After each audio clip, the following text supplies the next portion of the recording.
Cheers. All right, we're live. What's going on? Hey. Hey. Another episode.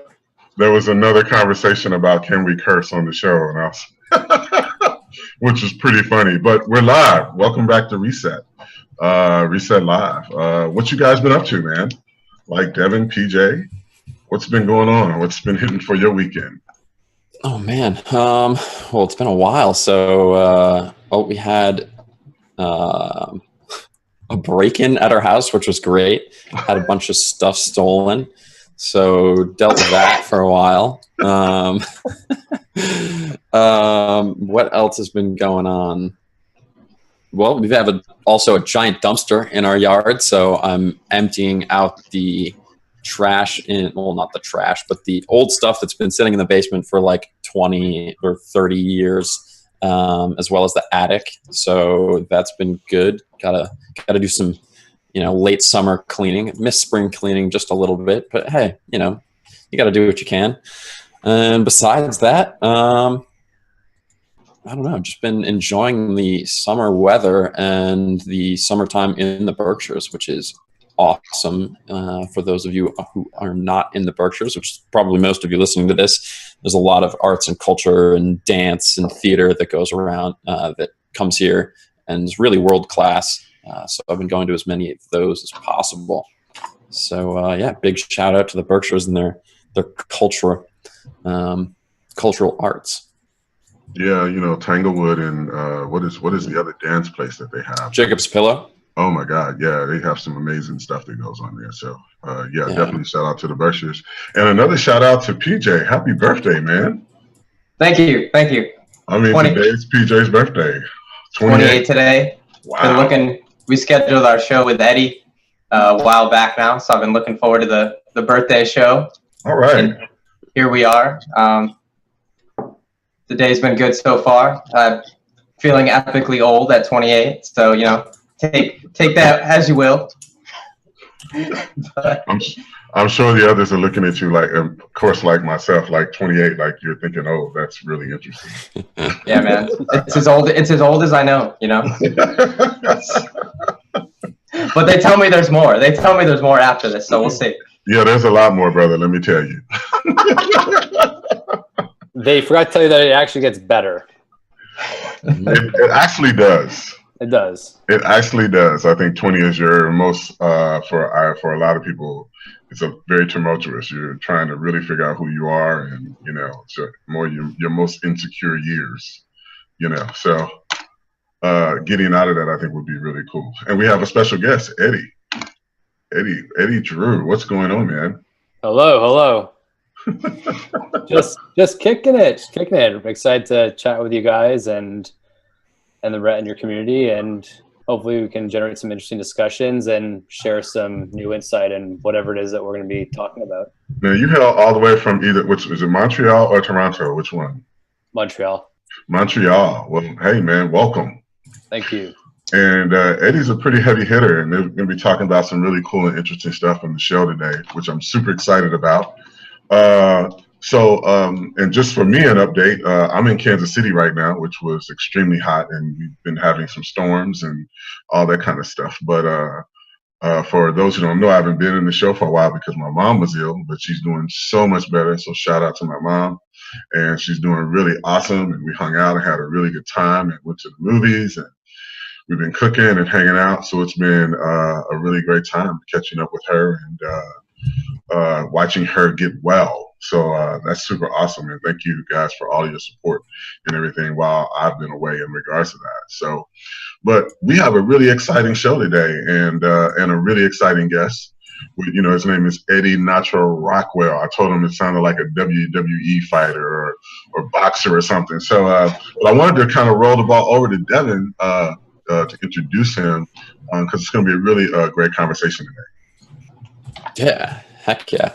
So Eddy and I met through Singularity University, which is something that Peter Diamandis runs out in the West Coast. That's about kind of what we're talking about today, which is exponential technologies and changing the world with a social benefit focus through these technologies. And Eddy runs an awesome kind of media organization / think tank that's focused on sharing news and what's going on in the world of emergent technologies, I guess is the better term for it. Because everyone, as we were just talking about, people think finance when it's exponential growth and stuff like that. So it's emergent technologies, things like robotics and things like the blockchain and healthcare and DNA analysis and all kinds of cool stuff that we'll get into. So Eddy's got a background as the energy efficiency VP for the VP of International Business Development for DNE, an award-winning energy consultancy firm. And now he's with XCAP Insights, and he's paving the way for aspiring entrepreneurs, university students, and those in career transitions with the opportunity to learn about emerging tech, bold individuals that are harnessing this, and the organizations as well that back them. He also runs the XCAP Group, which is an intelligence community and ecosystem of companies that focus on building companies that apply emerging technologies to solve big challenges. He's also a former Brazilian jiu-jitsu instructor and is doing some really cool work with education in Brazil and probably other places that we'll get more into. So welcome, Eddy, and tell us a little bit more about your background and like, how did you get into this? Which one? I guess XCAP, like emergent technologies, and like what brought you into emergent technologies? So back in 2011, I was a university student. I was super broke. Didn't know what I wanted to do with myself, but I was presented with an opportunity to work at D&E Resources, which was, we were less than like 10 people at the time. And one of my mentors, DJ Mana, he introduced me to Ray Kurzweil and Diamandis back then, and mind blown. You read about this, especially back in 2011 before things really started to settle. I was like, oh yeah, this is a lot of stuff is probably true. It's probably going to happen at some point. And DJ Mana already made the transition to become an engineer at that point. And he's like, you should follow along. You should kind of look towards his path. And I was like, okay, I'm 2.5 years in my university. I don't know if this is like the right move to just put everything behind me. And I'm like, plus I have this startup that I'm working at right now, which is really interesting. It can do really well or it can fail. And then my plan was always to just like go there, work, see if it worked out or not. Then I would, if it worked out, great. Then I'll go and move into like programming. And so it ended up working out. And then I worked there for 5 years, helped the company grow. I exited, had a really great experience. And then I decided to pivot, and I tried to join the Singularity University Global Solutions Program at the same time as Devin. That's how we met. And I was working on a machine learning startup at the time with data scientists. And because it failed because I didn't have the technical skills that were required to kind of lift something like that off the ground. So then I realized, okay, I should definitely learn how to, get started in programming right now, because it'll really kind of, push me forward. And I was always super interested in kind of the field of emerging tech. I thought there's so many areas that it touches, and it's going to change our lives irreversibly. And I realized how few people knew about this stuff. And I was like, man, how do people not know about this? This is like wild. And it's going to integrate in our lives a lot quicker than we think. Especially like if you look at AI, like Siri came out like 2 years ago, and it's already basically doing like a lot of stuff that science fiction had been predicting 50 years ago.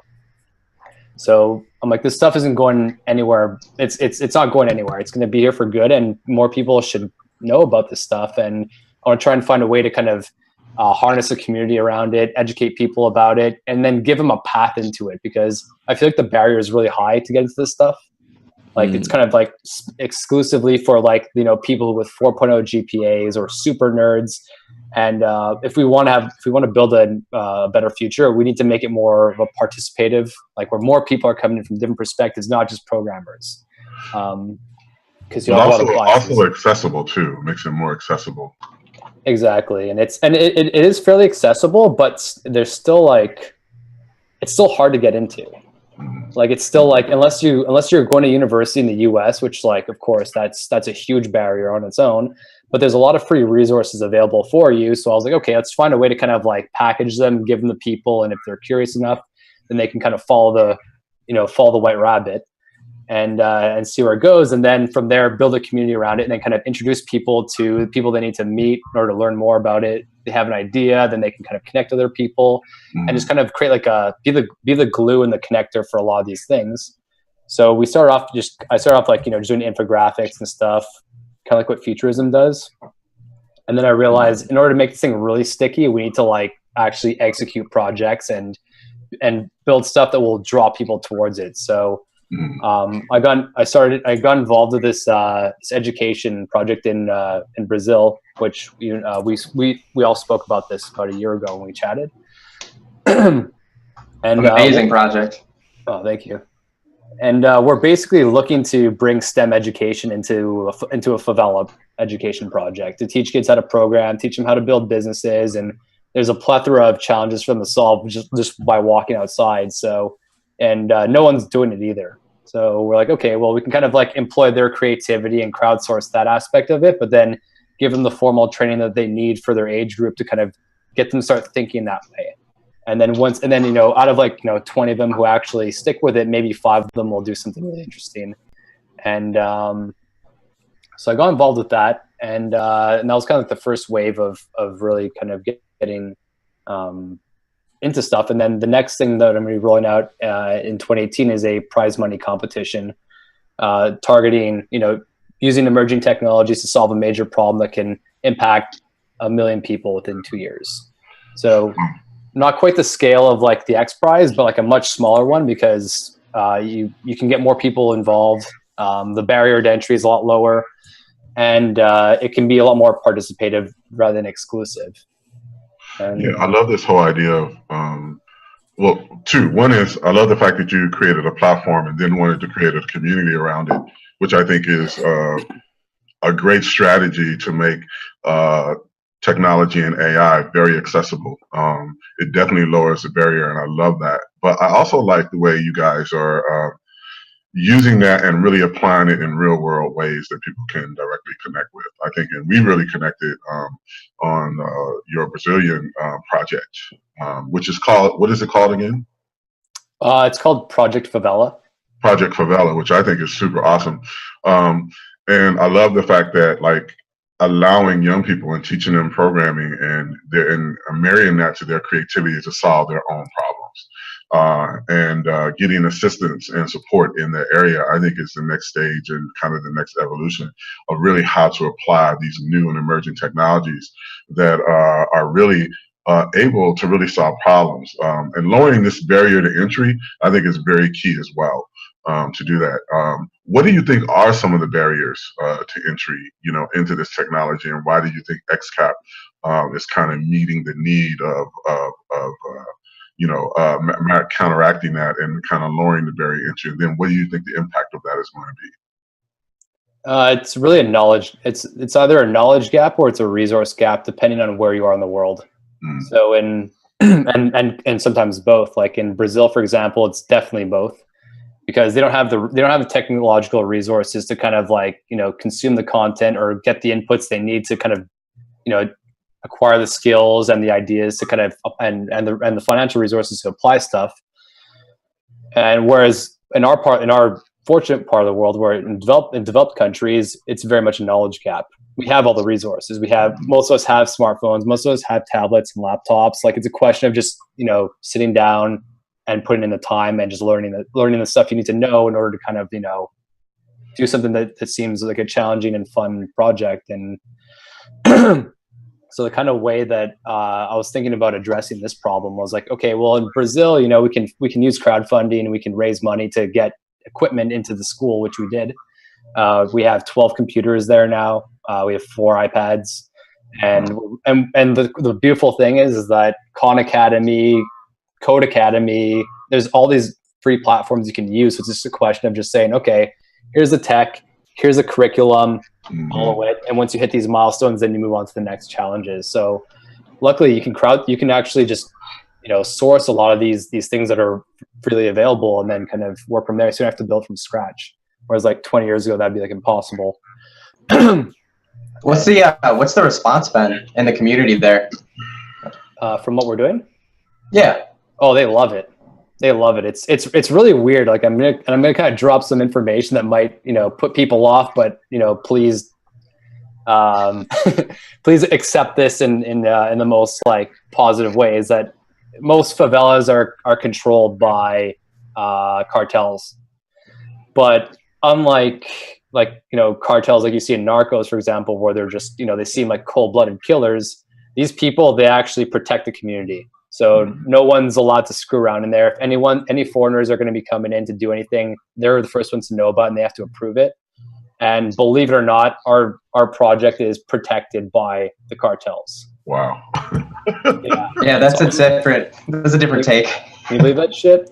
I love it. We have to start calling you Project Favela Mafia or something. But like it's so weird because like even some of the kids like the cartel like members who are like you'll see like a 10-year-old boy with like shirtless, like wearing shorts, and he's got a Glock in his waist and a radio. And like this kid will come in and do like English lessons, or he'll like try like a coding class. Wow. So it's really kind of, even the people who are like kind of forced into these positions because they don't know anything else. Yeah. They're starting to see like, oh, this is something that I can do. This is an interesting kind of opportunity. So it's a really complex problem, but it's a really interesting one to attack, which is why I got involved with it. I was like, oh, this is like complexity, resources. I can sort that out. I can find money to kind of get the tech down there and then kind of put together a program and get the right people down there to make it, to execute, make it work.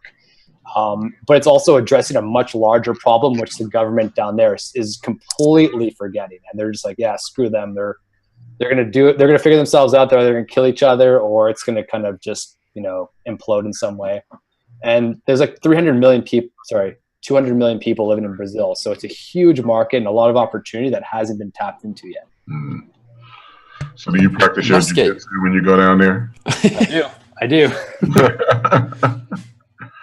So is that something that like you help with the kid? Like I feel like that, the discipline that you learn from something like a martial art could be a really positive aspect for that as well. And like having that be involved with the program.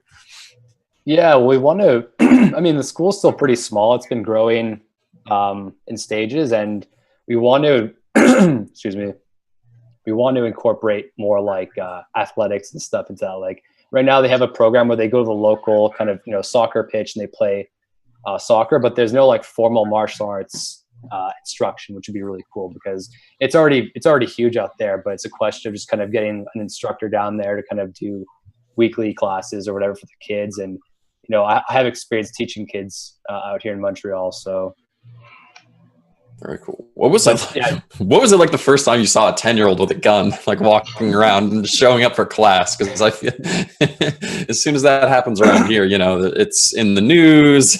People are like, "Oh my God!" It was like, well, here's the thing: is that it's kind of, whenever you consume media out here in our world, like if you take a representation of it in a movie or in a documentary, you feel like you've already seen it in some ways. Right. To actually like lay your eyes on it for real is kind of like, oh wow, this is real.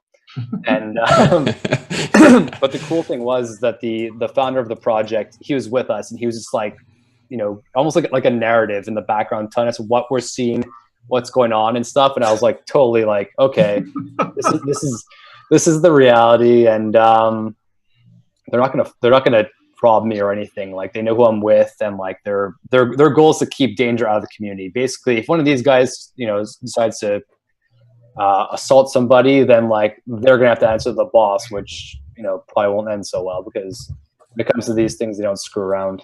Wow. It's gone through enough cycles over the last whenever, basically since favelas were created, right after the Portuguese abolished slavery. So yeah, it's interesting. I mean, I own guns, so I'm like, I'm used to like, holding guns, shooting guns and everything, but to see like a 10-year-old kid like without shoes on and like a shirt and just like a radio and a Glock was kind of like, damn, this is raw. That's bonkers, man. That's Yeah. completely bonkers, but so real. Yeah. We're like, sit down and let's do programming. Can you put your gun right here, please? Yeah. Do you mind putting safety on? Oh, sure. Yeah, man. I love that. I like the fact you talked about the difference between resources and knowledge in terms of barriers of entry. And I feel like that's where we're at in America or up north. We have all the resources, but we're not understanding. The technology is moving so fast. People are not understanding where we're going and what's a part of it. And there's only a few elite people who are leading this conversation. So how do we how do we work with the knowledge part of it? Like, look, I'm 50. So, the knowledge part of this is like, so, right, exactly. This voting block that's happening, and you're seeing all these individuals making decisions, but we don't understand, in many of us, and if I speak for my generation or even older, there's this knowledge gap in terms of what emergent technology or exponential technology is and how it can solve problems. So we're still operating in an old paradigm. So how do we break this knowledge gap, and what do we have to do? I think what you're doing is a part of that, but I know this is a big challenge for us. So what is XCAP involved in trying to help with that? Yeah, I think you've nailed it. This is the biggest challenge that our generation, this is the biggest challenge that our of the millennial generation has to kind of figure out. Yeah. And figure out quickly. Exactly. Yeah. Like it's really, and that's where I kind of realized, like, I was like, oh, okay, this is what I'm up against, or this is what you guys are up against. Everyone who's kind of, creating side projects to kind of address specific things or these specific components that make up a big challenge. It's a really hard one. I mean, because everyone still believes in the old system. Yeah. Everyone still believes in the old economy, university system. And none of those things are preparing preparing us for what's about to go down. So so I'm like, okay, well, if the university or the school system is too difficult to change, then it has to come on an individual level. Now, how do you influence individuals? You create communities, you create movements, kind of like Reset or like XCAP, kind of resources for people to be like, okay, I see what they're talking about here, or like, I'm kind of skeptical, so I'm going to look a little more into it. So I think you need to create some sort of incentive for people to want to do it, or to want to kind of, follow the white rabbit and take the red pill and just learn all this stuff, because there's a lot to learn. So I think a lot of it has to do with kind of just like self-awareness, which is like, it's a very difficult kind of thing to develop, especially when you get really old and like you're stuck in your ways. So how's XCAP addressing it? Well, I mean, my fundamental, like, behind a lot of what I do is just like, I don't want to live in a shitty future. I don't want to live in one where, like, all the wealth exists within the 1% and everyone else is just suffering and bitching. And we're basically just consuming Amazon, Google, and Facebook all the time, and we're like slaves to virtual reality, because it's very possible that we could have a dystopian future, and you don't need to go far to see some of these depictions, and there's a possibility that it can be a really great future. And you just really need to get off your ass and just start learning stuff. Just, I'm calling that. I'm calling that. That's great. Eddy Nacho Rockwell. That's really what it is. You just need to take the initiative to just, like, realize that you don't know everything, and realize that there's a lot more you can do. And everyone can get involved with like a side project or a side hustle that can create some sort of value, and also give you another way to spend your time, so that you're not just watching Netflix or swiping right on Tinder. Yeah, I like that. I know for me, partnering with PJ, Devin, and Chris, my partners, has tremendously moved me forward. I bring a lot of wisdom on the business side, but just the technology and how to look at things and how to be more productive. I've grown. I'm so far ahead of my peers in just understanding what's happening and having these kind of conversations. So I would encourage a lot of people out there doing exactly what you're saying. Get off your ass and partner with some people. Talk to your kids, see what they're doing. you know, and who they're looking at in terms of science and technology, and getting involved in projects that help you grow your mind, because we're really living and moving into an abundant type of future, but yet we're still operating in a very scarcity mentality, and those are bumping into each other, and that's where you get the Trumps and all these crazy folks, you know, because they're holding on because it's a lot of fear. They don't want to let go because they don't know what's next. So like, yeah, I can tell you to jump off the cliff, but if it's a black hole down there, then, you know, I'm not going to jump off that cliff. But if I say, hey, if you jump off this cliff and it's beautiful water that you can jump into, and, you know, it's going to quench your thirst and it's going to be, you know, paradise, then of course I'll take that risk. But what's happening is nobody knows that, you know, this paradise is existing, or this new opportunity is existing on the other end, which is why I'm excited about your platform in terms of the media, and also making it real for folks in terms of like how this can actually affect in terms of real world ways, in terms of projects and things like that. And I love the fact that you talk about getting off your ass, turning off Netflix, going to communities, volunteering in spaces that are uncomfortable for you, because that's really what it takes, you know. I think it's like scary too, because you know, what do you see in the media that is promoted? Well, I mean, movies, you got Terminator, you know, robotics and artificial intelligence. You've got Elon Musk and Mark Zuckerberg arguing, is artificial intelligence, you know, summoning the demon kind of thing, or is it going to create this new paradise, as you said, John? And then on the more tangible aspects, you get people that are getting their jobs automated. You've got things like Uber that are taking away, destroying an entire taxi industry. But you take that the step further, which all car companies and tech companies seem to be going in the direction of, you know, self-driving cars, so that nobody's going to drive. You know, why would Uber have somebody take a cut of their money when they can just have a fleet of self-driving cars to go everywhere? Or I just saw an article about a robot that flips the perfect burger and uses infrared sensors and 3D sensors to know exactly when like the burger needs to be flipped based on your order, so they can be completely replaced, and then you've got rid of a ton of more workers. You know, that's, I think, what people think of when they see this exponential growth in technology is a loss of my job as the blue collar worker.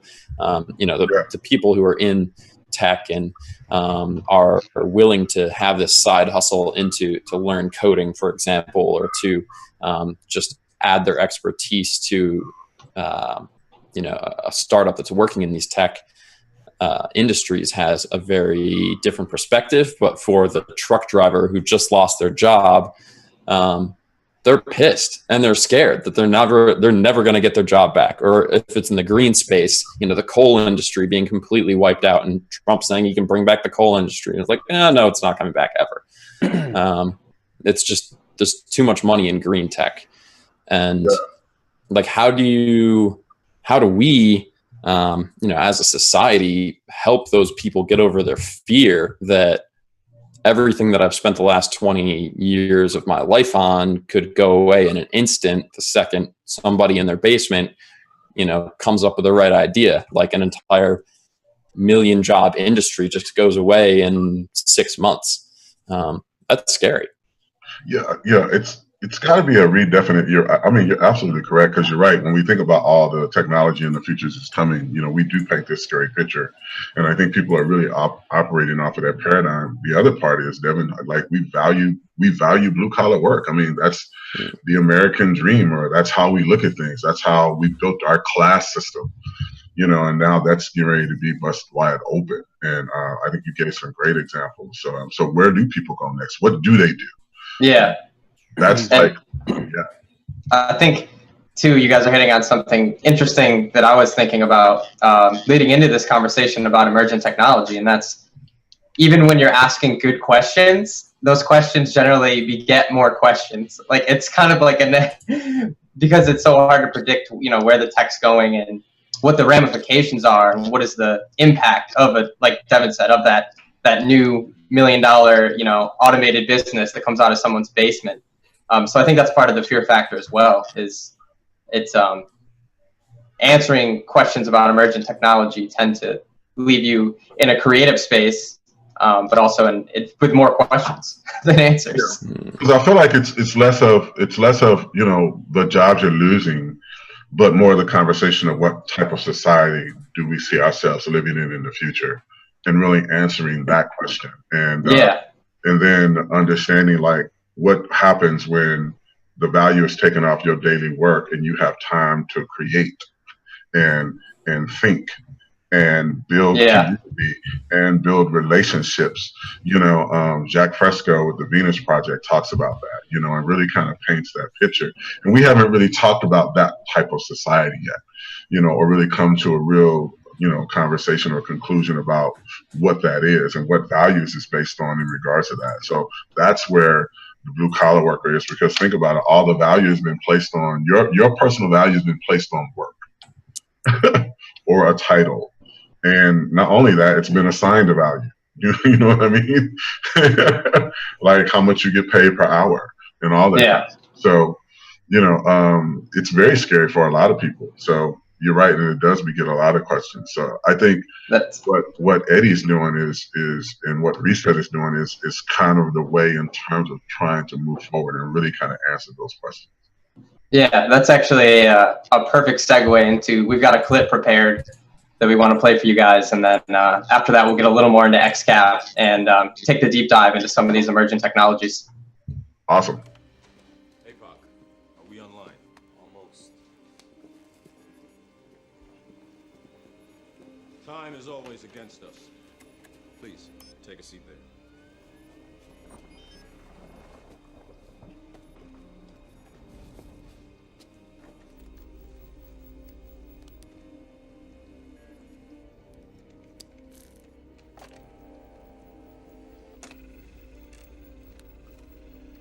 You did all this?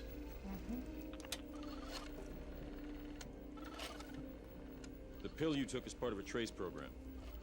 It's designed to disrupt your input-output carrier signal so we can pinpoint your location. What does that mean? It means buckle your seatbelt, Dorothy, because Kansas is going bye-bye.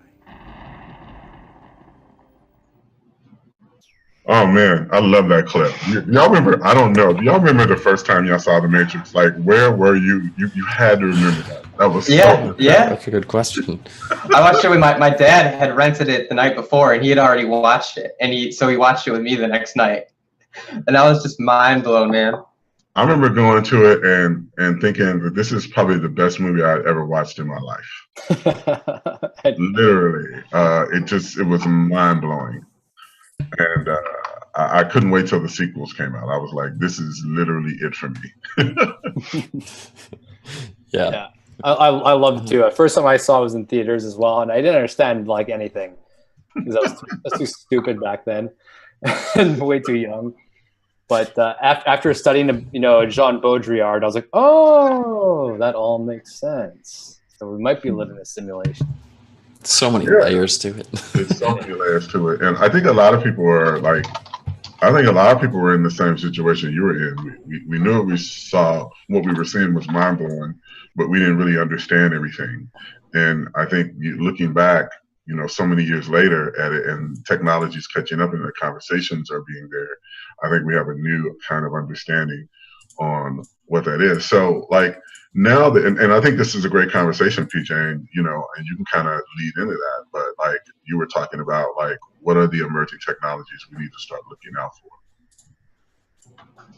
Yeah, absolutely. Well, I thought what we could do is kind of twofold. I wanted to tie that the project we were just talking about of Eddy's back to XCAP, and then I'd also love to hear more, Eddy, from you about the areas of emergent technology that that you're passionate about, or that are kind of hot topics, for lack of a better description, to you, and how that relates to like your personal life. Because I think we got a lot about what XCAP is doing and what you're trying to do, but I'd love to get more into like some of the inspiration behind what you're doing as far as yourself. And what are some of the things you've seen in society that's pushed you into, as you said, getting off your ass and doing some shit? Yeah. Well, which question do I start with? Let's just roll on the passion side of things. Okay. Well, the two areas, like areas in software that I think are the most interesting are AI and blockchain. Bar none, those are the those are the ones that will have the most immediate impact, I believe, in everything we do, because AI will creep its way into every software application that you know. I mean, it's already there in most cases for all the major platforms that we all use and sometimes love. And blockchain will be the one that potentially sets all software and like application experiences in the right direction.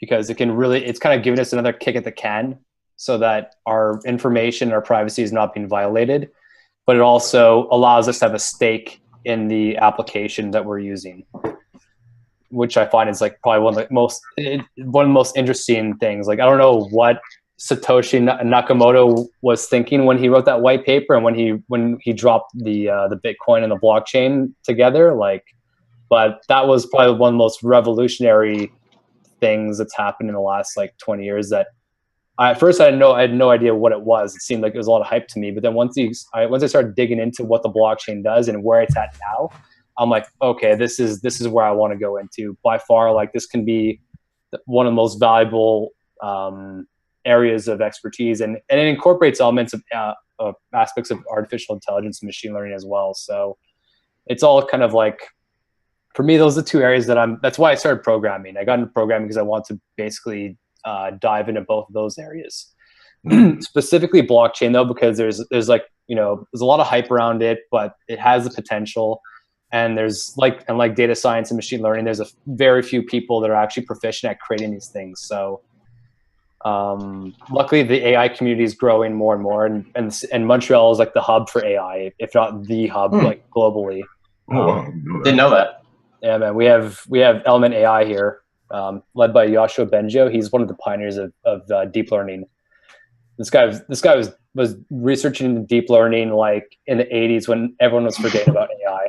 And a lot of his research and research that his colleagues collectively have built up have been kind of the building blocks for modern machine learning, like all the image recognition, text recognition, and voice recognition technology that we're using through neural networks to kind of like, basically the algorithms and the engines that kind of parse the data. Him and his team were largely responsible for a lot of this stuff. Back when everyone was like, AI is shit, it's not going anywhere, like just put it to bed. And we have an Element AI launch. I work closely with Element AI actually. So they launched the project officially last October, and now they're over 100 employees. They've raised a Series A of 102 million US. Wow. 102 million bucks they got from like Microsoft, Google, private equity firms. Like and it's the hub. Like all the world's best data scientists and machine learning people are all here. That's wild. That's So really cool. So the community is starting to grow more and more, and like they're also, the mindset that kind of Yoshua Bengio has, as well as all the rest of the Element AI team, is very much like AI for good. Like if we don't apply it for good, then it's not, the future's gonna be terrible, because they have all the information, the people. So a lot of the projects that they're interested in doing are mostly, how can we solve a major problem? Like they launched a competition 2 weeks ago at Startup Fest on like, fighting fake news using machine learning, which is a huge problem that we're facing right now. And like they're super interested in like using like image recognition in medicine, where you can kind of, you can basically identify cancer you can identify cancer tumors, you can identify all kinds of stuff just through running it through algorithms. So there's an app out now that has the same effectiveness level as skin doctors at like addressing or melanoma, right? I think that's like available right now, like on the App Store, which is It's like 80% effective or something like that at finding melanomas. Like that's crazy. Yeah, and this is just the beginning, man. Like this is like the way that I'm really excited about the AI community as well, because the way that it's mostly software people, and software only became like all the apps and stuff we use now, only reason why that exists is because almost every developer or programmer has this like open source mindset. Just like, because at the time, like in the 80s and 90s, when people were building stuff, they were like, oh my God, I have to go through this thick book on C++ and kind of just like tinker and spend hours doing it with no support whatsoever. And then by open sourcing their code, by writing blog posts about it in like the 90s, all of a sudden this like open source community just started to really form. And as a result, it like software blew up. All these different languages kind of emerged. People started sharing their code, and then it became like this really interesting kind of movement. And AI is doing the exact same thing. You know, a lot of like open AI that's led by Elon and Sam Altman and those dudes. Element AI here in Montreal, they're open sourcing a lot of their stuff as well. Like all their libraries are basically up for grabs. And if you know like basic Python and like calculus and stats, like you can pretty much like start writing some machine learning applications. Very basic, very primitive, but it at least gives you an entry point. Whereas with blockchain, on the other hand, it's like a lot more complex. It's like the Wild West right now. Well, it's just weird because like everyone's kind of like, it's kind of being convoluted right now by investors. Like that's one thing I really hate. Like I'm invested in a few cryptocurrencies, but like I'm invested into them because I want to see them flourish, and I want to help build on top of them as well. Which kind of like I think that's kind of the best profile for if you're going to be involved in blockchain. Because if you're just an investor and trying to make money off of it, like you're going to fuck with everything. Like, you know, like so far, like, you know, one of the problems that Ethereum has is that they've allowed companies to invest into to buy Ether, which is dangerous because now you can get like, you know, big heads who just like buy a ton of it and they just speculate, drive the price up, and then once it starts, you know, once it reaches the highest point, then they just sell it off and it crashes. I mean, there's a lot of kinks to work out with cryptocurrencies and blockchain, but I'm really fascinated with what blockchain can do to reinvent platforms and kind of give people a way to exchange value without using middlemen who are basically monopolizing information. Exactly. Yeah, I think like one of the most interesting things that is coming out or has come out of that right now, as far as Ether, is the DAOs, the decentralized autonomous organizations that kind of run themselves, and they're organizations that run off software and make decisions based off any number of different things happening. You know, like if this happens in the market, then do this. If you know, 60% of voting holders, which, you know, for example, if as a member organization of a media company, if 60% of the people were like, we don't want this person to advertise on our platform anymore, then boom, that happens like instantly. And like, that's just one possibility. And I think it, like you said, it really opens up what is possible for organizations and for removing kind of the lag that it has. You know, take that to the politics, for example, and you could have the government running on its own blockchain and voting through the blockchain, and it's all more encrypted than it is with all these stupid voter booths and you know, paper ballots and all the possible Russian hacking and you know, all of that. Like, and you could have a more secure, more distributed, easily verifiable, like voting just through your phone. The possibilities of that is wild.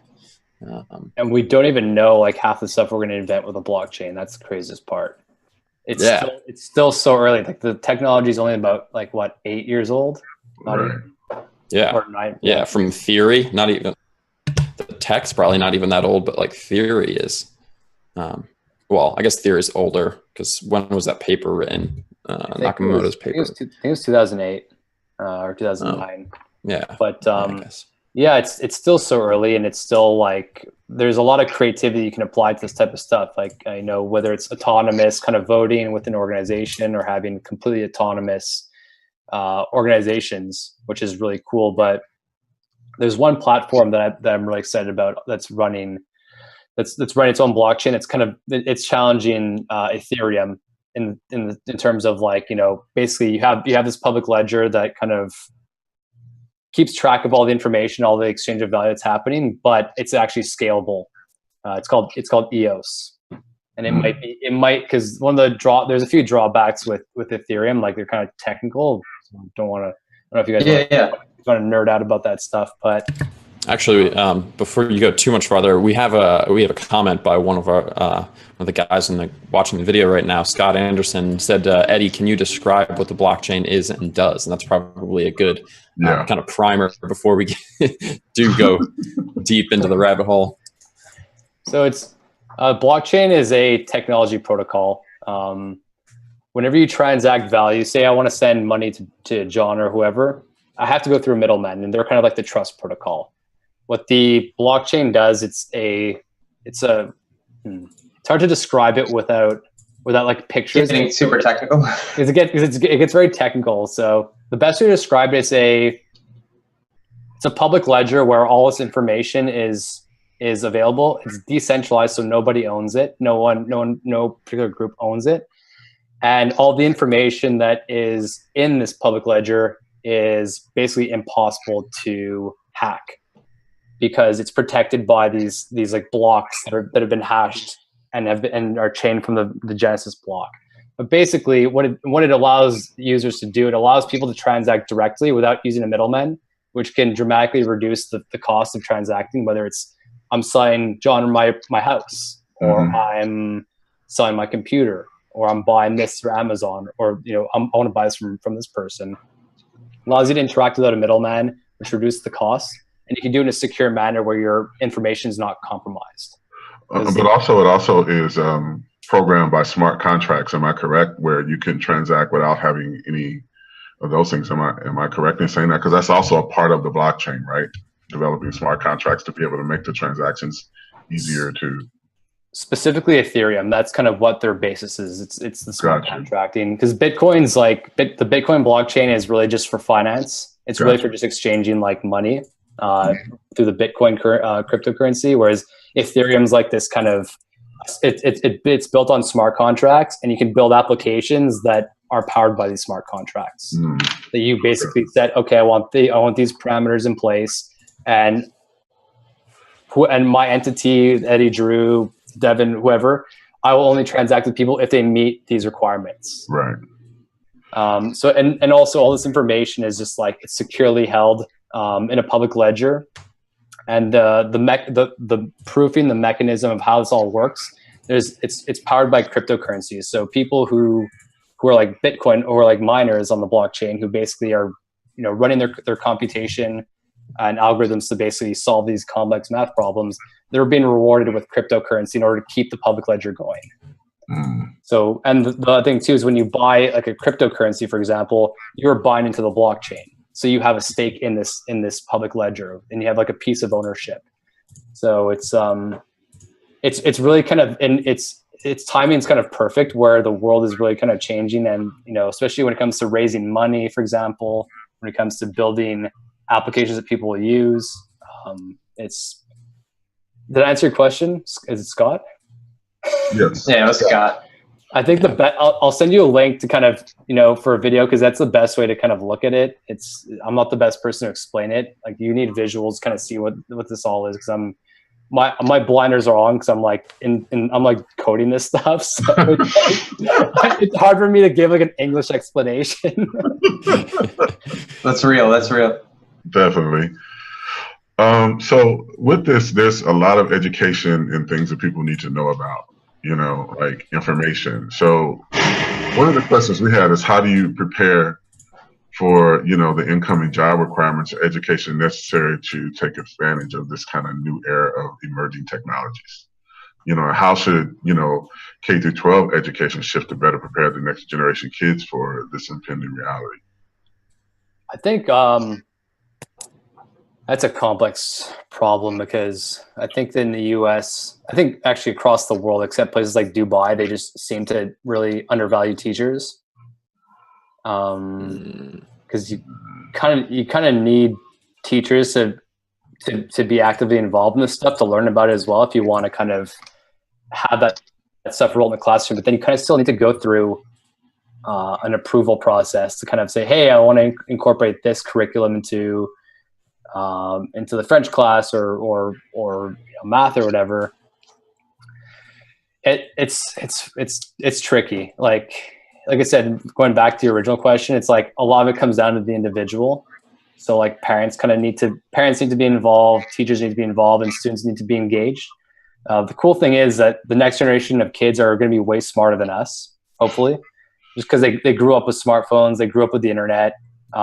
If they know how to Google, if they know how to kind of, think critically, then, we need to kind of create ways for them to get involved in this stuff. So really the online classes, the Khan Academies, your type of platform and things like that are like very instrumental, and very important and then also this open source and having the access to information is really where people need to be looking, because the educational system is just way too far behind.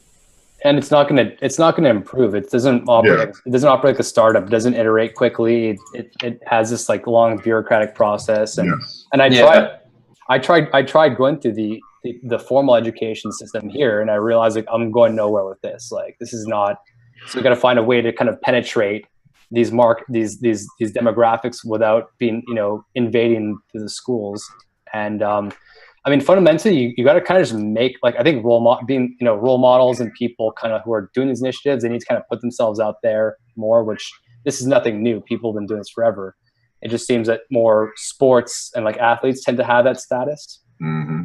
Because if you kind of like show that tech is cool, and building, doing creative projects is cool, creating art through, emerging technology, mediums and stuff is cool, and people will just be drawn towards you.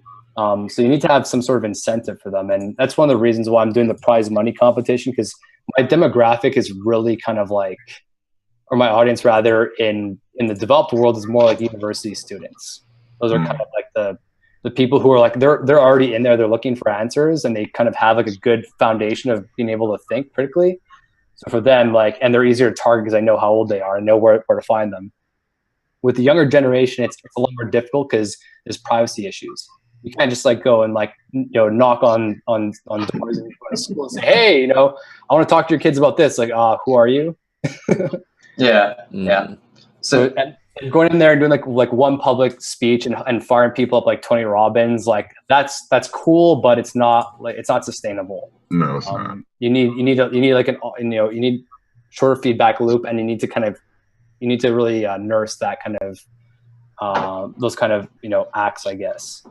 It's hard to get buy-in from the school leadership as well, because you could come in and give an awesome 1-hour speech, but then as soon as you leave, they've still got 40 hours worth of school and schoolwork to do, and maybe more plus sports, and their curriculum hasn't changed in 15 years, and you're talking about something that's brand new as of 3 months ago, and it's outdated 6 months later. They can't adapt their curriculum to incorporate really any of that. Maybe like a private school or a charter school, but certainly not any of these standardized core curriculum approach. Large school systems can't keep up with that. I agree with you. Public schools are in trouble. That's what I realized. It's especially here because when I first started kind of looking at these problems and tackling from different directions. The first thing I noticed was when I kept my relationship with my high school teachers, and I went back and I spoke to them about this, and they were super enthusiastic about this. Oh wow, we never thought you'd end up doing this kind of stuff. Thought you'd be in jail or something. Exceeds expectation stamp for the day. No. Yeah, I guess. Yeah. So and I was like, so what? How do we kind of get this? How do we get this through? They're like, oh, we have to go through this and this and this and this and this. And I was like, oh shit. You were just melted into a puddle on the floor next to them at that point. Well, I was kind of poking at them. I'm like, well, what do you mean? How difficult can this really be? How much control do you have, and how much you need to tell? The principal and the school board. We got to be really careful about this stuff. And I said, and then I spoke to a few other schools. We have to just follow the playbook. Yeah. I agree with you. It's going to have to happen outside of the bureaucratic school system. They're not going to catch up, and you're right. They are in trouble. But I do see some things that are very interesting that in terms of alternatives, just like your company XCAP and creating those kind of prizes, and then the Khan Academies. Or there's this one thing that was going on in Los Angeles, which I thought, because they took arts out of the school, they completely took arts out of the school. Well, Los Angeles created its arts center so the schools could bring their kids to the actual center to get the arts in their class taking. So I think whatever has to happen and what's created has to happen outside of that bureaucracy. And it has to be a place where kids are looking and searching, they can go, and then also be able to get some kind of reward based off of that. So I definitely agree with you. It is a big challenge, and we're going to have to definitely deal with that. So that was a really And I'll tell you a bit about the private schools here, and maybe you can kind of draw parallels to where you guys are located. But what I saw was, I'm in the province. I'm in the French province here in Canada, and like super bureaucratic. No, like everyone's trying to get out of here. Right. It's a fun place to live, but there's still so many problems that are just being kind of shadowed. But the private schools, I started speaking to the private schools, and these guys are on top of it. And the reason why they're on top of it is because they got the cash.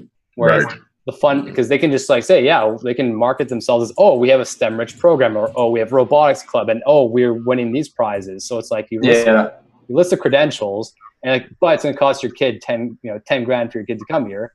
And at the end of the day, every parent will invest in their kid, no matter what. So if it means coughing up 10 grand a year for them to go to the best schools, network with the I guess the right people, and then have access to the programs that other schools aren't offering, I think parents will compromise, which really worried me, because then now it's like, okay, well, if they're slashing public funding for schools, and this has happened in Canada, this has happened in Brazil as well. Brazil, it's way more. It's happened in America. Like, it just seems like, what do you do? Raise taxes and just like distribute more? It's you're gonna cut. It's really feeding into this inequality problem. So it's like, you need to find this stuff outside of school, and either shorten the amount of hours that kids are in school or reduce their homework workload. Exactly. And kind of like, get them involved in these things, like whether it's a STEM center, whether it's mentorship programs. Because when you're younger, I think if I had access to a mentor who was like a business person, or who was like who basically had their shit together, I probably would have turned out differently. I was lucky enough that when I was breakdancing in high school, I had an older group of friends who were like, they'd been doing it for a while, and they were like top of the game in Montreal, and those were my mentors, which kind of helped me stay out of trouble. So all these things like communities, mentors, access to resources, spaces for people to kind of engage and kind of like and participate in the stuff. Those things will all help, and they kind of need to be established everywhere to the context of that environment. That's a really good point. Like understanding that something that works in Seattle won't work in, rural Canada or rural America. Like you just can't have the same programs, and we shouldn't encourage that at all, because it's different context. Socially, it's a different context. Intellectually, it's a different context. Culturally, like the whole thing needs to be very specific, and it's like how it's taught and how it applies to a coal mining town. Yeah, exactly where you live. Yeah, different than Silicon Valley. Like or I think it's really. I keep hearing in my head that I'm listening to this really interesting book right now called Ready Player One. It's all about. It's so good if anyone's interested in this kind of thing. They're making a movie of it. Yeah. Check out the trailer, although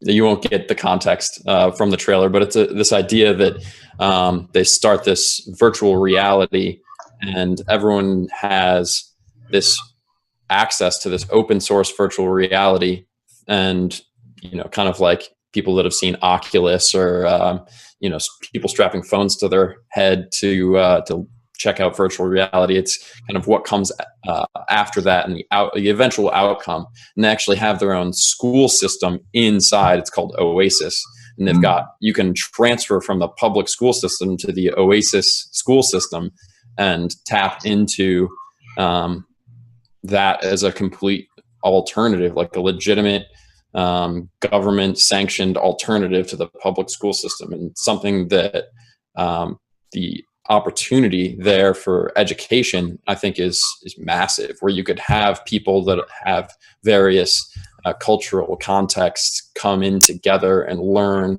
in a way that, you know, you can kind of organize people more by their actual personality as opposed to just by their location in the world. And I think the implications for accelerating learning based off that, you know, Montessori style focus is amazing. I'm sure Facebook's probably working on that right now because that's what they do. But I'm sure a lot of the e-learning platforms as well that's kind of their future vision if they were to project out 10 years, 15 years from now. I'd say it's sooner. Like, yeah, probably augmented reality. Like, basically, if we're going to go, this is actually a perfect segue. Talk more about emerging tech in there. This is good. Like, I think the combination of machine learning for personalizing an approach to teaching somebody based on their tendencies, based on their dispositions, and their profile, and their age, and all these kind of requirements, combined with augmented reality, are really kind of the way to go to kind of become the next generation education platform where you don't actually have to commute to the school. You can do it from home or do it from wherever you are. Because, you know, like machine learning, for example, is really like even very like primitive machine learning is really good for personalized learning, because just like, you know, set up, you know, certain parameters in place, like age, time in school, you know, personality type, all these things, and you can kind of like cater the way the information is delivered to that person, and then you gamify it so that it becomes more of like, oh yeah, I'm having fun while I'm learning, and if I get it wrong, okay, don't get scolded. Like I'm just gonna I'm gonna keep trying until I get it right. And, you know, most online, you know, browser-based education platforms are doing that. Like Khan Academy does it. Most quizzes are kind of set up in that way. But what makes it really interesting is augmented reality, because it's very possible that one day we may not actually have to physically have anything to learn. It can all be done through a digital interface, which kind of like, you know, the Microsoft HoloLens is doing that. Meta's working on it as well. Apple's working on it because we're going to roll out with iOS 11 in like the fall.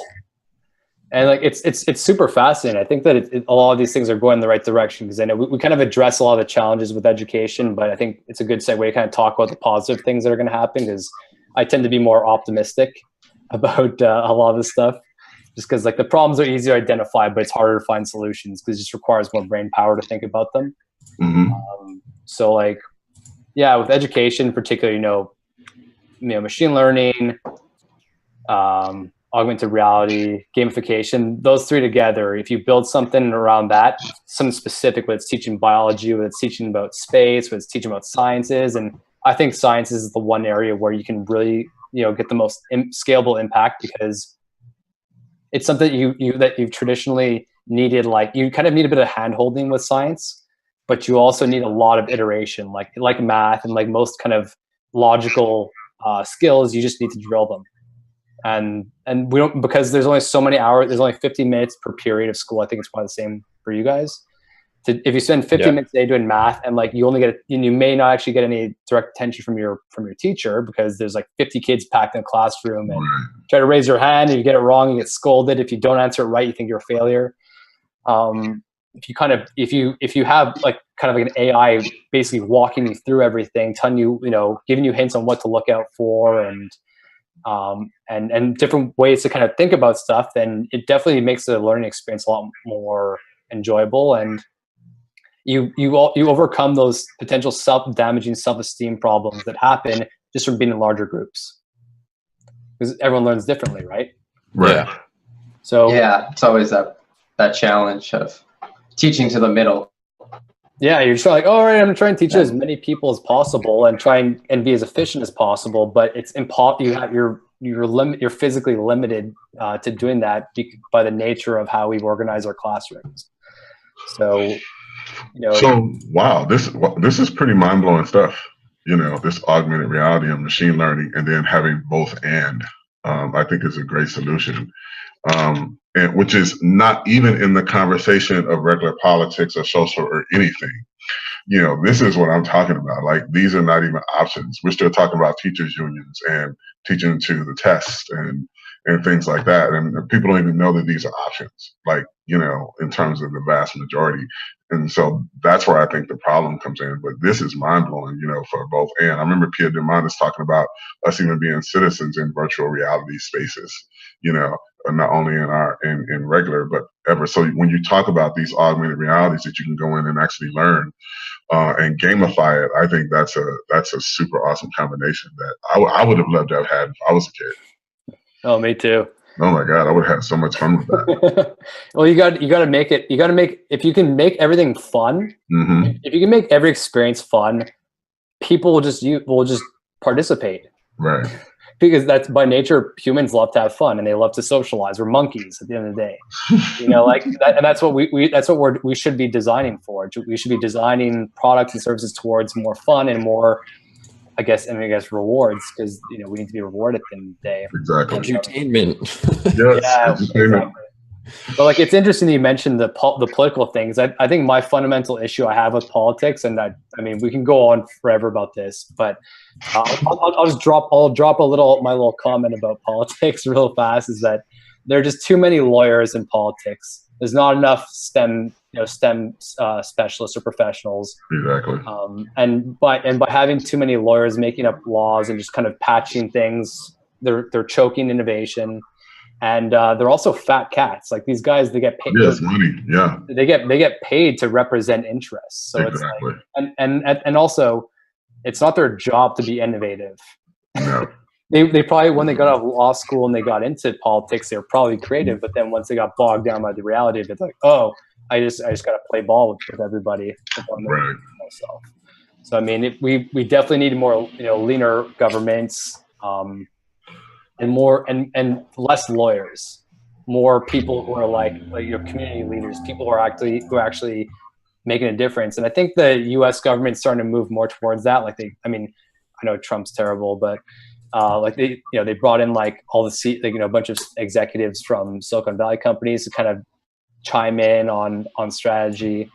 I heard actually that Elon Musk tweeted the other day that he got a verbal confirmation that they're going to be building a hyperloop between Washington and New York City.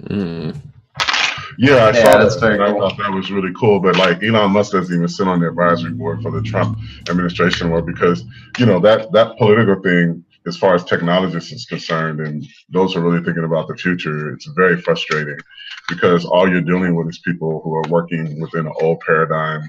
They don't understand the new future that's coming. So it's still President Obama was the one who really kind of ushered in all of this stuff and really kind of opened the door.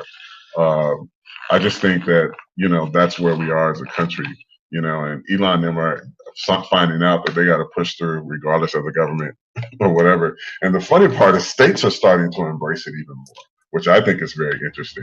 And that's where the competition is going to come in. You know, as soon as a state decides, you know, they're going to be involved in it or create these things, then that's when everybody else wants to be on board because it's an issue of competition. Yeah, they're looking towards their economic gain. Exactly. They're looking towards the economic gain, and places like California and even Massachusetts possibly, or New York, I think are really looking towards that to try to figure out how they can get an economic gain and starting to embrace that. And then that's forcing the other states to compete and kind of embrace these new ideas or start rethinking things, because people want a competitive edge and they're looking for their particular communities, their particular states and cities, and which I think is very interesting, and I think that's what's gonna push the change. When it comes to the federal government, they're behind. They're never gonna catch up because it's ran by, like you said, a bunch of old, greedy lawyers who are just working for the corporate welfare interest, but not understanding where society's going to be in the next 20 years. And I think the thought leaders and the futurists, people such as yourself, Eddie, are the ones who are actually pushing, these ideas forward and actually making real impact, in what you're doing. And I think that's what's going to be the change. Yeah, thanks for the compliments. Still very early. still getting the bearings with everything. Well, you have to start somewhere, man. That's the most important thing, is just you just got to get started with stuff. Yeah. But like, I don't know. Yeah, I think fundamentally though, like it's all moving in the right direction. You know, despite everything that we see and like, oh my god, like another what did Trump do today type of thing. It's like. I hope I'm not disappointing Trump fans out there. Actually, I don't care. I don't live in the U.S. I don't care. It's all good. Right. You're pretty lucky. You guys got a good one this time around. Yeah, so we're doing okay up here. I think, like, you know, Justin Trudeau. He's like, you know, that's what I'm saying, man. He's pretty on point. He's pretty progressive. He does some stupid things, of course, but like, you know, everyone does, like, and you can't please everybody. But it's also just, you know, when you're a smaller country, like I've kind of, as I've been traveling, you know, quite a bit, I kind of like just look at what's happening in different countries and try and draw patterns of what are they doing right, what are they doing wrong, and focus on what they're doing right. And most countries, I was looking at the stats recently, but most countries that seem to have a highest level of like satisfaction and happiness seem to be ones with, like, you know, smaller populations and cooler climates. Yeah. Like Iceland, Denmark, and all those, the Nordic countries, they're doing a lot more progressive stuff. Iceland, they are smaller, but they're also leading the way, and they can do it. And you're right, they have the ability to be able to do it, you know, and turn a lot quicker because they don't have as many constituents. And like and it's easy, and like through a democracy in particular, it seems to be more effective just because it's a smaller group of people. Whereas like the U.S. is like, it's really hard to coordinate 300+ million people. Right. You know, the way I always describe kind of the political system in the U.S. is that you basically have you have a stepdad who's got 50 stepchildren who all want to do things, and daddy's trying to make them all happy. Yeah, that's a good simplification. Exactly, which is an impossible task. It's impossible. Like, you can't. And then you look at China. China's a dictatorship. So like they just say, yeah, we're doing this. Right. Like, when you got 1 billion people, man, oh my God, could you imagine? Oh my God, a democracy? Yeah, and speak different languages. Yeah, you're right. It's very interesting to see what's happening now in the world. So, and they're like with renewable energy, with smart cities and AI, like they're really kind of, you know, they're really diving balls deep into all these areas. So like, they have no choice. Yeah, they have to. They have to. If not, they're going to implode. Exactly. I mean, they literally have no choice. They have 1 billion people they have to think about, you know, so it's very interesting that, you know, that type of government is really moving in that direction. But yeah, saying, hey, we have no choice. We have to think about it. Which is very interesting, you know, and some conflicts in terms of freedom. But, you know, at the end of the day, you know, it's very, I mean, wow, yeah, China's a whole nother beast.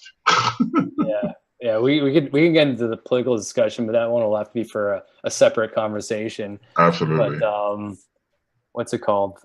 I want to talk to you guys a little bit about. Oh, what are your guys' most which emerging tech areas or fields are you guys most interested in, and why?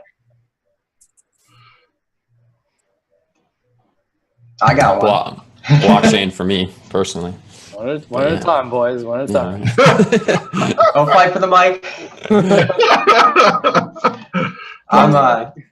You know, there's so many, as we touched on, there's like so many areas that are just mind-blowingly fascinating. I think for me, I'm just drawn to the longevity conversation and the hacking of genes and extending human life. I just think that's so ridiculously fascinating that, like, you know, up to 100 years ago, we had this very average, typical lifespan, and now we've introduced, you know, different healthcare practices, and our general care for our well-being has improved. But now we're also incorporating like smart tech into that, and to think that like to be alive right now and be riding the wave of these technologies that are advancing in health, and like to think that, you know, when I'm 50, like when I'm 60, like where are we going to be at, and what effect will that have on me? Like, that to me is just mind blowing. Well, you know, I'm interested and fascinated about robotic porn dolls. What? It was only a matter of time before we went there. Really honest. Because I'm from a different generation. Oh man. No, man. I had to break it up. That was just way too heady and nerdy. You're terrible. I know, right? I'm really interested in technology regards to vertical farming and technologies in the farming and sustainable foods. I think that is something that is really fascinating to me. And I'm loving to see the growth in that in the areas and stuff. So I'm sorry I had to go there. I was like, wow, this is way too techy for me. You need it though, like to we need more. Like if you kind of laugh about this stuff, then why the fuck are we doing it? I always laugh. Real. I was like, oh my god, that goddamn AI again, always fucking up. Right. I was writing my girlfriend in Portuguese, and and obviously she doesn't speak a lick of English. So like I try to write to her like viagem, like which means trip, and then autocorrect went to Viagra. And then I'm like, you know what? Let's go with it. Let's just stick with this. And then she's like, Viagra? And I'm just like, yeah. I'm like autocorrect. Yeah, man, I think it's funny and just everything that's been done. I'm also very interested in what Jack Fresco is talking about, how AI can help us build a different society with the Venus Project. That is probably the biggest place that I see AI having a real impact and really taking away this whole ideal of the 40-hour work week that forces humans to really focus in on their humanity and their creativity. So I'm really excited about what that option is and that as a possible future. Absolutely. Devin, it's your turn. Oh, I've got to close with, I think, something that's a little bit farther away, but nanotech. I think that's gonna, material sciences, it's kind of gonna change everything once we actually figure out what the hell it really can do. Kind of similar to blockchain and that technology, except it's probably another 20, 30 years before it actually even starts to get rolling. And I'm sure you know more as far about like what's the cutting edge of nanotech right now and like how much is it really affecting, but most of it's in the research stage. There's no production ready societal impact stuff that's going on with nanotech at the moment, except for maybe some basic material sciences stuff. But I think for anything from fossil fuels, completely getting rid of fossil fuels and powering the next generation of space exploration, to telescopes, to health, going into that, imagine if you could have a bunch of nano robots that went into your blood and removed all disease and repaired your DNA on the molecular level. Like that's the kind of stuff that's going to be possible, once that actually gets going.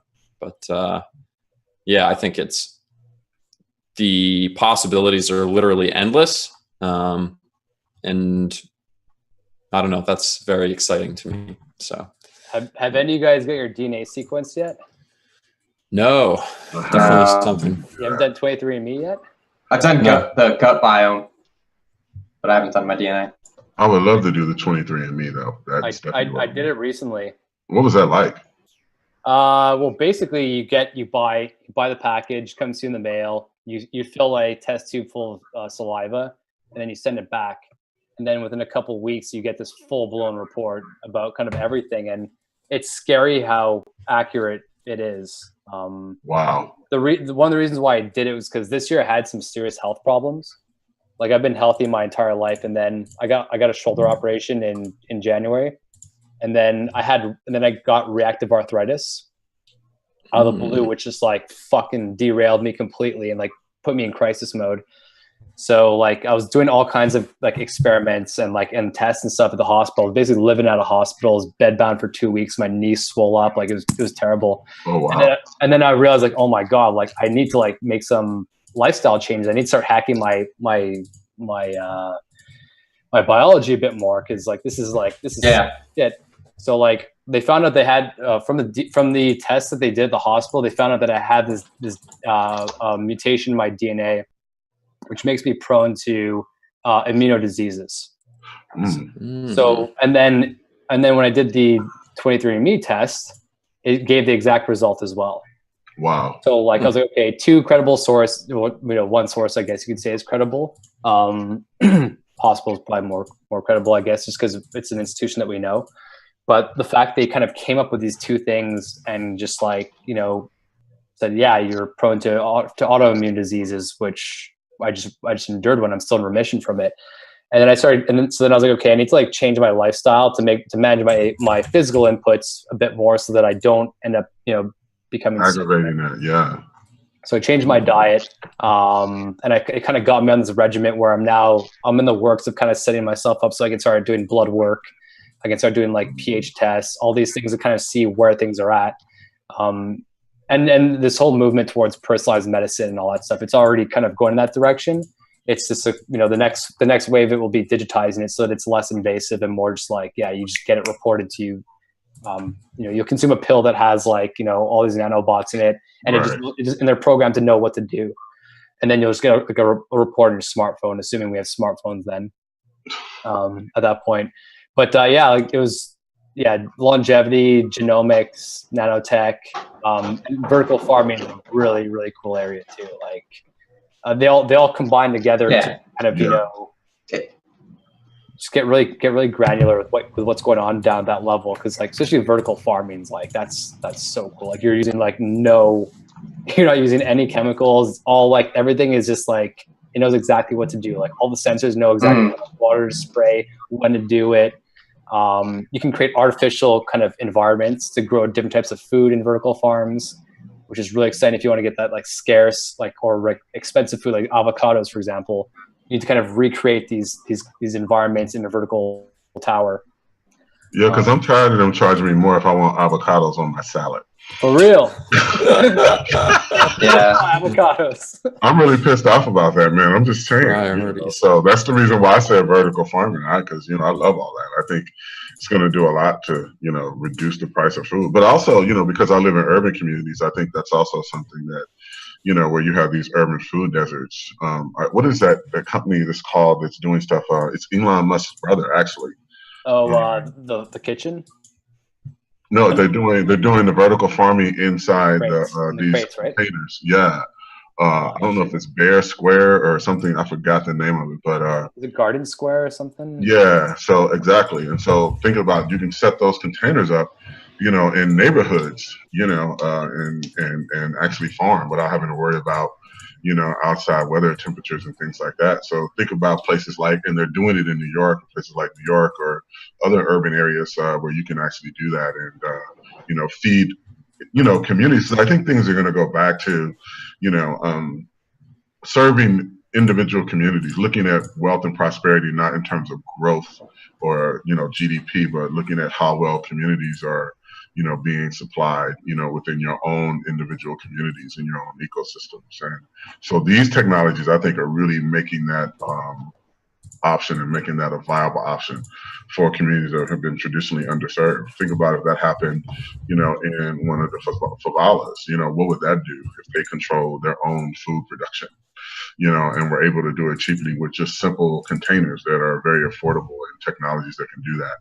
And I think that's where we're going. And I think those types of communities are going to be more primed to be self-sustaining and independent than even the larger ones that are used to having richer and having more money. So, I think that's what I like, is the democratization of these technologies and how it's making, these communities more empowered to be self-sustaining without depending on big government and big corporations and things of that nature. And doing it in a closed. The hardest part about vertical farming is the two major challenges behind it is it's capital intense. Mm-hmm. So to build a tower in the middle of Manhattan is going to be, forget about it. That's you got to charge a lot for food to make that back. The ROI for investors is not. It's way too long. Like they're like, oh, I don't want to do this, but. And then also doing it independently of the grid. Yeah, because we have one here in Montreal called Loofah Farms, and it's cool because like they're the first mover. Their business model works. It's like it's employing people, and their leafy greens are higher quality than like most of the shit you get in like supermarkets, and it's it's pretty competitive with pricing, but they're still relying on the electrical grid. So like, and so there's, if you have you read Dixon DePaulmier's book, The Vertical Farm? I haven't had a chance to read that yet.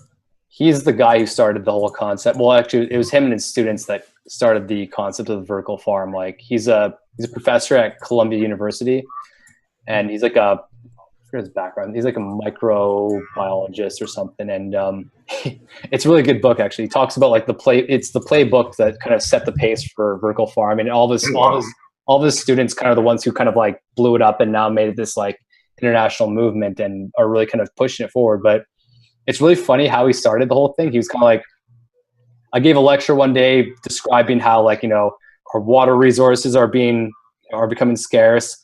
Our land, the soil contamination is like destroying like everything, and our demand for meat and everything's going up, and we're basically fucked. and then he went home one day, and he's just, after that, he's like, man, that was depressing. He's like, I gotta stop doing that. So then the next day he went back, and then his student said, listen, I know I kind of gave you guys like a shot of, where things are at, but here's what I'm going to do. I want to put forward a challenge for you guys to figure out like a smarter way that we can kind of address these problems by looking at like indoor farming, because he spent a lot of time talking about like hydroponics and aeroponics and stuff. Right. And then his students actually came up with the idea of, hey, let's use abandoned warehouses in like, Brooklyn. Back then Brooklyn wasn't gentrified. And then they started like saying, we'll use the rooftop and just grow leafy greens. So they started doing that, and then all of a sudden it started gaining traction. And they basically combined the technology with the concept, and then did the first version of the vertical farm. We're like, oh, we can just stack these on top of each other. Wow. That's badass. That is cool. Very cool. And that's how the movement basically started. And now I think crates are smarter because crates are mobile. Yeah. And they don't require as much like real estate kind of value, I guess, because like if you're trying to build these in cities, it's a bit trickier. But in the context of like a rural area, like, I mean, what's more cost effective? Build a stack of crates which are mobile, or build like a static kind of tower that holds it all. Yeah, and they're relatively cheap to purchase too. I think they're like only $4,000 bucks. But if you just see that investment, so it's less capital investment, which is really great. And then I think it's a bigger return. So I think that exploration, as long as the technology continues to move forward, I think those are some real valuable options. Insane. And we need to taper off meat consumption anyway, because like, I mean, I used to be a meathead. Like, I used to work out all the time, just like complete goon, and like now like especially after I had my health issue, like I completely changed my diet, and like, I mean, cut red meat like 90%. And I mean, it's hard because a lot of people love steaks, and I get it, they're tasty, and meat's fun. But if you just reduce your meat consumption by like, if you eat like red meat like once a month, then you have no idea what kind of impact that actually has. That just by cutting your red meat consumption, you end up actually cutting almost 75 to 80% of your carbon footprint. That's how much. Yeah, that's unbelievable. Red meat is like the culprit of a lot of like the problems that we have. And everyone's kind of blaming fossil fuels, which they're terrible, and it's an old business model and it needs to go, and it's already going. But the real problem is addressing the meat consumption challenge.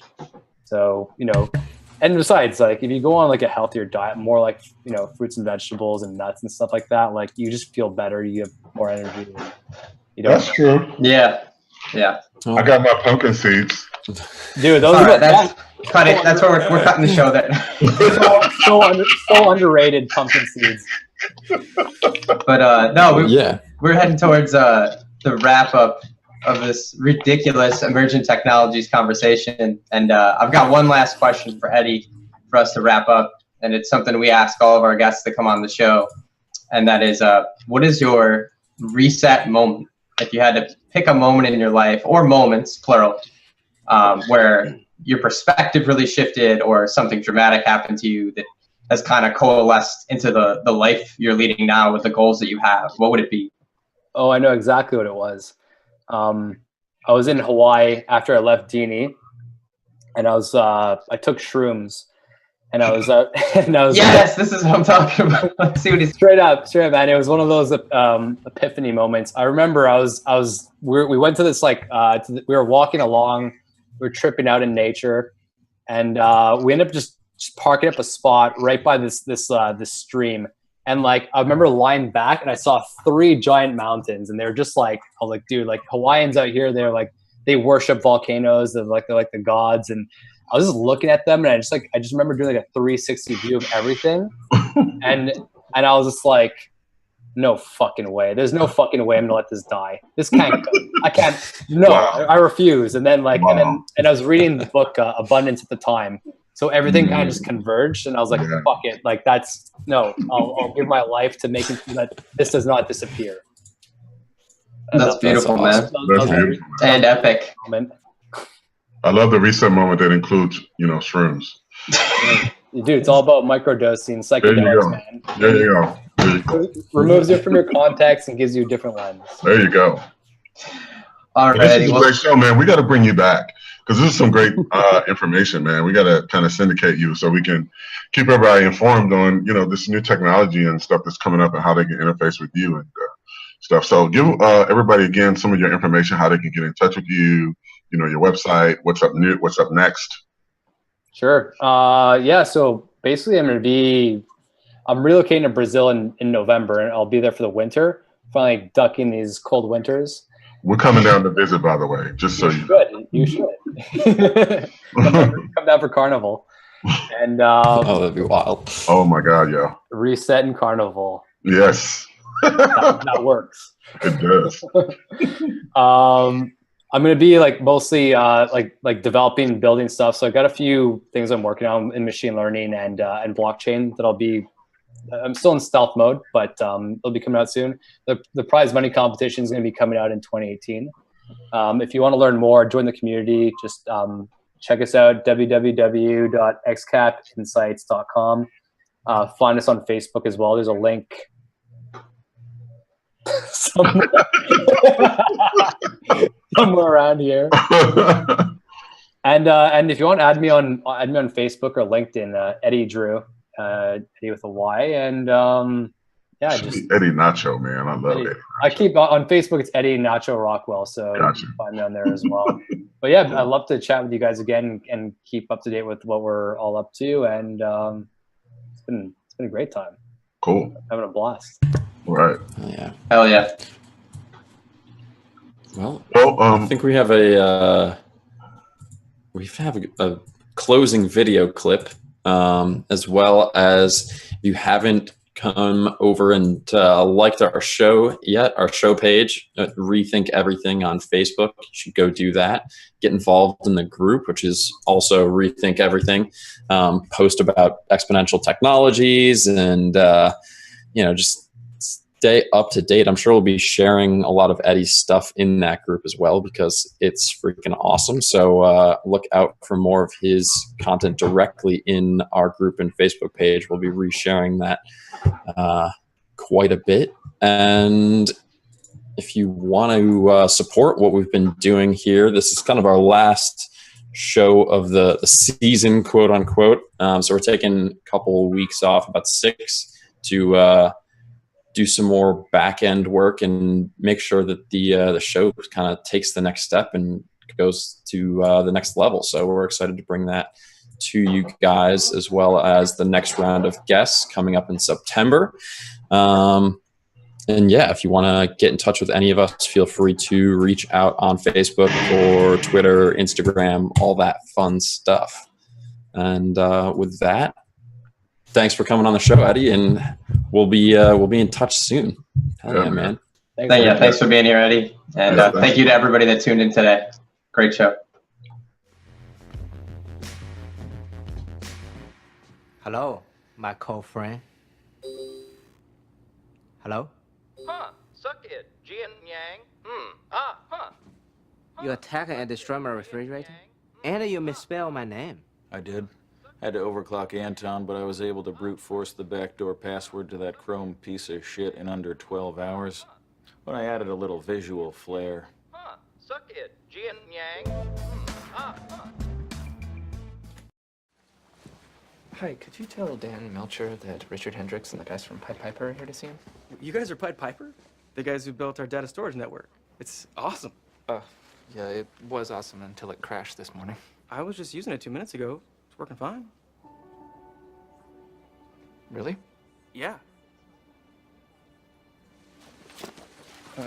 What's he talking about?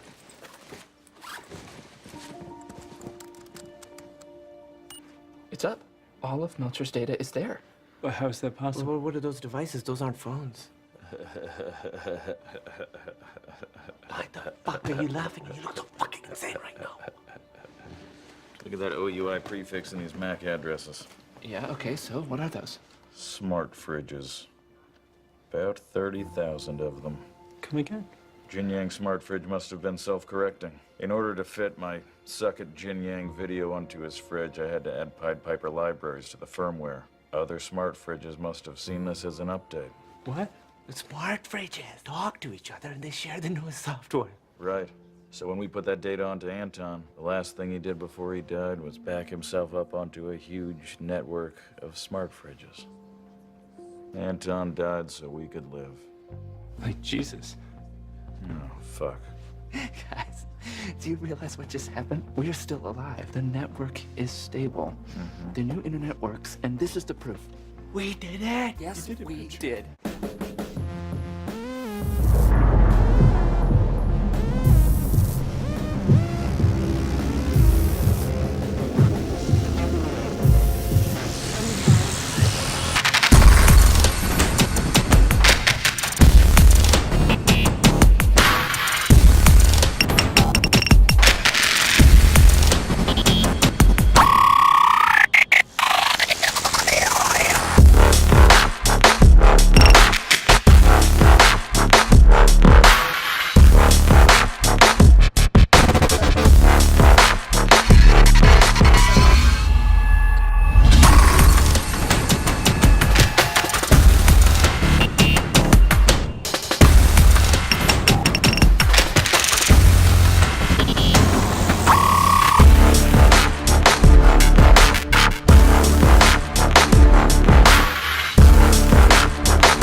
As someone that would want to be a politician, so it's just a venue that I'm using to gain more knowledge about that system, but to help those that don't know about that system.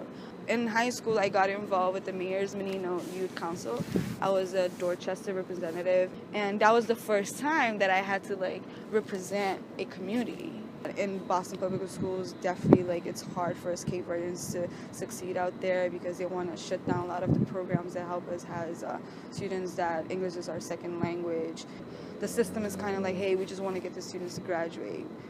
Forget if they're going to go to college or not, but we need our numbers to look that we're graduating a lot of students. One of the things that I woke up to when I came to UMass, we're not the face that they're talking about doing orientation.